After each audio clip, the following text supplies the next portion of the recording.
First, let's go ahead and load up the Bollinger Bands on this daily chart for MDXG. What you'll do is you go down here to the Overlays section, click on Bollinger Bands. The standard setting is 20,2, and that should be maintained for this particular indicator.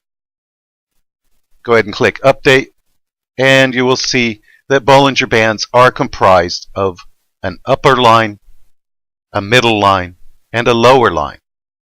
Now it's based on the 20 simple moving average, which is this dotted line right here. And the upper Bollinger Band is 2 deviations plus, and the lower Bollinger Bands is 2 deviations to the minus. Now, one great thing about Bollinger Bands is they can warn you when you're in a period of very little volatility, the Bollinger Bands will pinch together.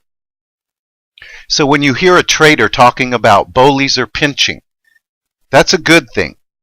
It never determines which way it will move next, but what it's saying is it's in a long period of consolidation, and a big move is about to happen in either direction. Okay, so the volume came in, it was buy volume, and the stock price broke above the upper Bollinger Band and then pulled back to it and made it a level of support.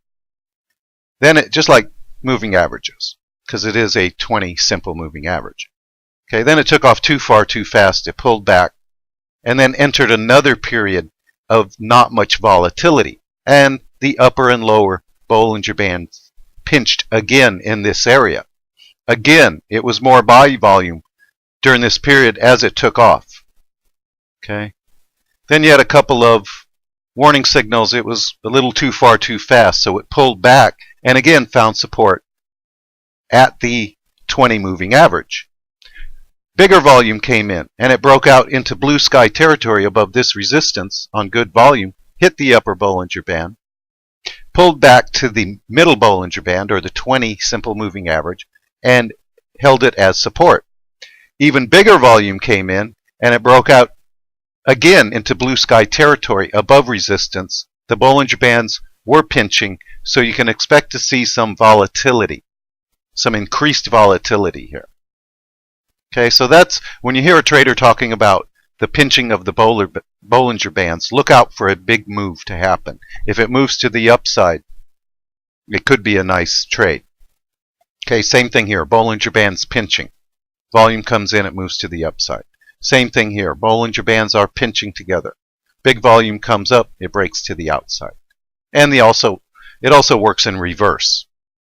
You know, for when a stock gets no volatility and then it breaks to the downside, the bands will spread, the stock price will go, it'll level off, the bands will pinch again, and it'll break down again on a big move. Okay, so it works in both directions here.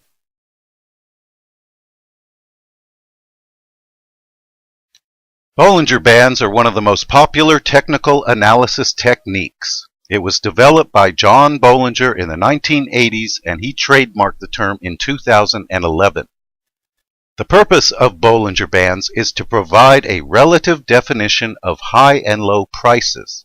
By definition, prices are high at the upper Bollinger Band and low at the lower Bollinger Band. So let's take a look at what that means. Prices at the upper Bollinger Band are high or overbought, and at the lower Bollinger Band are low or oversold. Another thing about Bollinger Bands is they cannot survive for very long above the upper Bollinger Band like here. This must have been an earnings on that drop there. Also, like here, 2 or 3 periods above the upper Bollinger Band is very unusual. You will usually get a pullback within the first 2 or 3 days that will close it inside the upper Bollinger Band. So how do we use this for trading? You buy a stock when it's oversold at the lower Bollinger Band. If it makes it through the middle Bollinger Band, that's a bullish sign, and it will usually go up to the upper Bollinger Band where you will take profits. Then it will pull back and either find support at the middle Bollinger Band or break down through it like it did here.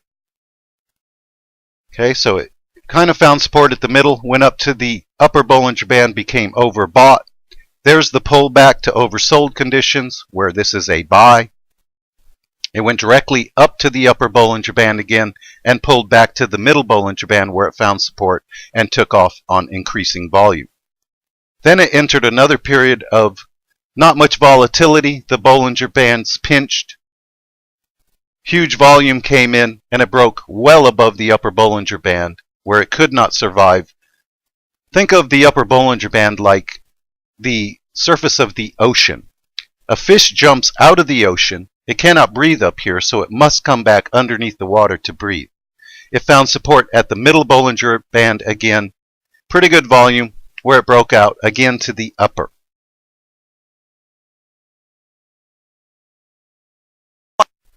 Let's take a look at the daily chart for WAFD. Now, because the middle Bollinger Band, the dotted line here, is the 20 simple moving average, it will show the trend, which is up at this point. Okay, the candlesticks are all above, closing all above the middle Bollinger Band. Right here, it starts turning down, showing the trend is going down, and the candlesticks are having a hard time getting above the middle Bollinger Band. Okay, right here it drops well below the lower Bollinger Band, which means there's going to be a bounce. And this time it only made it to the middle Bollinger Band before it found resistance. Right here it closed below this level of support and dumped. And this is the kind of setup I look for. I like to buy when a stock is totally oversold according to RSI or stochastics indicators when it's below the lower Bollinger Band, because I know it is going to bounce. How much, you don't know. You're hoping for some kind of bullish chart pattern to form right here, and it did. There is a small double bottom chart pattern with this red day closing a little bit higher than this previous red candle. When it broke above the neckline resistance right here at 1625, the volume poured in and it took off. There was no resistance right at the middle Bollinger Band, so it did end up going up and tagging the upper Bollinger Band where I would have taken profits the moment I saw these possible reversal candlesticks on a daily basis with two dojis and a cross there. Okay, so if you had bought below the lower Bollinger Band, you would have exited the trade if it had gone up a little and then dropped below this closing price right here on this first day of red. Okay, because then if it closes below that, there's a good chance it's going to drop below all support like it did here when it broke this level of support and dumped. So you're in here, you're hopeful it clears the middle, you're looking for it to tag the upper Bollinger Band to take profits. Okay, it becomes overbought at this period. Falls all the way to the lower Bollinger Band where it becomes oversold and forms the famous Bollinger double bottom. Okay, which is the second low is lower than the first low. Okay, but does not breach the lower Bollinger Band.